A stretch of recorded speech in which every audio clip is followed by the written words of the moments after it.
Notice on the 10th anniversary of Armstrong's death, the February issue of the Plain Truth was released, proclaiming that the church had accepted the mark of the beast. The issue read, "A Church Reborn." Notice the ironic cover, "The Evil Within," and notice the word sin in big red letters. God again was warning his people of the sin inside this issue. Immediately following, within one biblical year, there were 3 blood-red moons caused by lunar eclipses over Jerusalem that actually happened on God's holy days. This could not have been a coincidence. The first was on the evening of April 3rd, 1996, which was the beginning of the Feast of Passover. The second came on the evening of September the 26th to the 27th, 1996, which was the eve of the Feast of Tabernacles. And then on March the 23rd, 1997, on the feast day of Purim, there was a 3rd blood-red moon. And also at the same time of the 3rd blood moon, comet Hale-Bopp was passing by. To have a lunar eclipse at the same time as a comet is very rare. It was definitely a sign. There are a few other signs people have missed. When God starts things, it usually starts on the first day of the week, and sometimes on the first day of the year. But when he finishes things, it usually ends on a Friday, followed by the Sabbath. He shows us this when he created the heavens and the earth in 6 days and then rested on the 7th day. So check out the following signs occurring at this time in God's master plan. On Friday, November the 15th, 1996, Jacob's pillow stone, which had resided under the coronation chair of England for 700 years, was moved to Scotland. Most people have never heard of Jacob's pillow stone, so let me fill you in. In Genesis chapter 28, verse 22, it is recorded, "And this stone which I have set for a pillar shall be God's house." Jeremiah and his secretary Baruch took the stone to Ireland, where it was moved to Scotland, then to England, and now back to Scotland. You can learn more about this in chapter 2 of this DVD set, America, Britain, and Israel. The movement of this stone at this time in God's master plan is definitely a sign. Exactly 700 years, and on a Friday, opening the door for destruction for England. It is recorded in Hosea 5:9. "Ephraim shall be desolate in the day of rebuke. Among the tribes of Israel have I made known that which shall surely be." Many people have heard about the abomination of desolation. They believe for some reason this abomination will happen in Israel. The abomination of desolation will and always has happened in God's church, which is his temple, not in a particular state, country, town. Follow me closely. After Armstrong died, the abomination that made the temple desolate was set up, and the church was sold to the beast. And this is what God has to say about that. In Daniel 12:11-12 it is recorded, "And from the time that the daily sacrifice shall be taken away, and the abomination that maketh desolate set up, there shall be 1,290 days. Blessed is he that waiteth and cometh to the 1,335 days." Notice Matthew 24:15.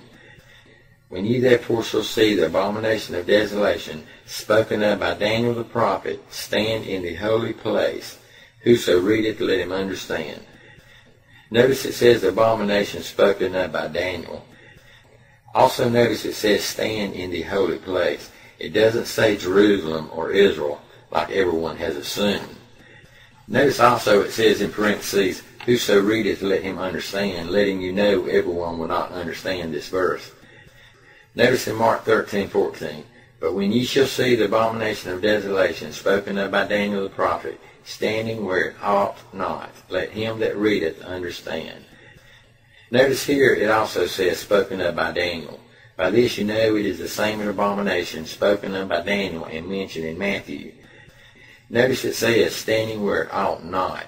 It doesn't mention Jerusalem or Israel. Notice again in parentheses it says let him that readeth understand, letting you know again everyone will not understand this verse.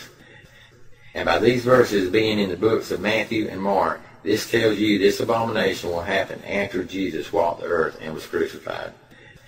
Everyone has also assumed Luke 21:20 refers to this same abomination, but notice the wording is entirely different. It says, "And when ye shall see Jerusalem compassed with armies, then know that the desolation thereof is nigh." Well, that's just common sense. If you see any place compassed by armies, you can bet the desolation is nigh. Also notice it doesn't mention Daniel's name or any words in parentheses. This is not the abomination of desolation spoken of by Daniel. The abomination that made the temple of God desolate was set up, as Daniel said, on March the 7th, 1997, when God's church went to Orlando, Florida to join the National Association of Evangelicals and accept the mark of the beast and the beast's holy days and doctrines. This was on a Friday also, marked by the Sabbath that evening. Never in the history of God's temple has this happened. They've never joined the beast, they've always fled from her. Daniel said, and from the time that the daily sacrifice shall be taken away, and the abomination that maketh desolate set up, there shall be 1,290 days.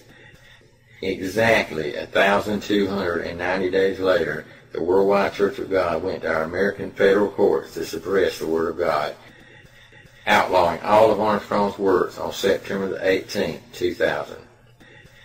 Most people didn't wait, as Daniel said. Blessed are the people that waiteth and cometh to the 1,290 days. Most people lost their faith after Armstrong died, and the others lost faith after the church began to change. No one watched and waited as Jesus warned us to do repeatedly. Some were too close to the trees to see the forest. Then Daniel said, Blessed is he that waiteth and cometh to the 1,305 and 30 days. Exactly 1,305 and 30 days later, just as Daniel said, the church lay desolate. They sold the church to the beast, and it lay desolate on May the 14th, 2004. This was also on a Friday, marked by the Sabbath that evening. It wasn't a day before, it wasn't a day later, it was exactly 1,335 days later. Now notice carefully in Daniel 8:13-14. Then Daniel asked, How long shall be the vision concerning the daily sacrifice and the transgression of desolation, to give both the sanctuary and the host to be trodden under foot? And he said unto me, Until 2,300 days, then shall the sanctuary be cleansed. So, 2,300 days from May the 14th, 2004, the temple will be cleansed on August the 31st, 2010. Exactly 2 complete time cycles from 1972, when the true gospel finally reached the entire world and the temple of God was built. So on August the 31st, 2010, the temple will be cleansed and the day of the Lord begins. As you saw in chapter 1, God said the 10th resurrection of the Roman Empire would reign for 1,260 days. These 1,260 days are from March the 20th, 2007, when the European Union's constitution goes into effect, until August the 31st, 2010.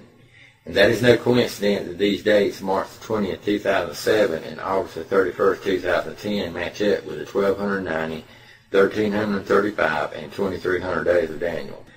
Notice one more sign. On August 27th, 2003, 2 things happened. First, America turned their back on God and denounced His authority and commandments.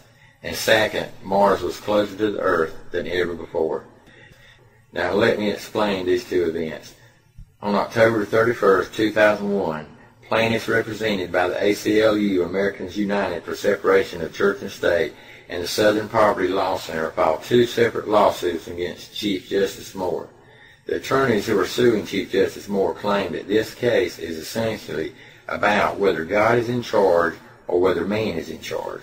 In their complaint, they state that the 10 Commandments monument communicates the belief that the law of God is the foundation of and superior to the law and institutions of the citizenry of the United States, and that God is necessary to the administration of justice.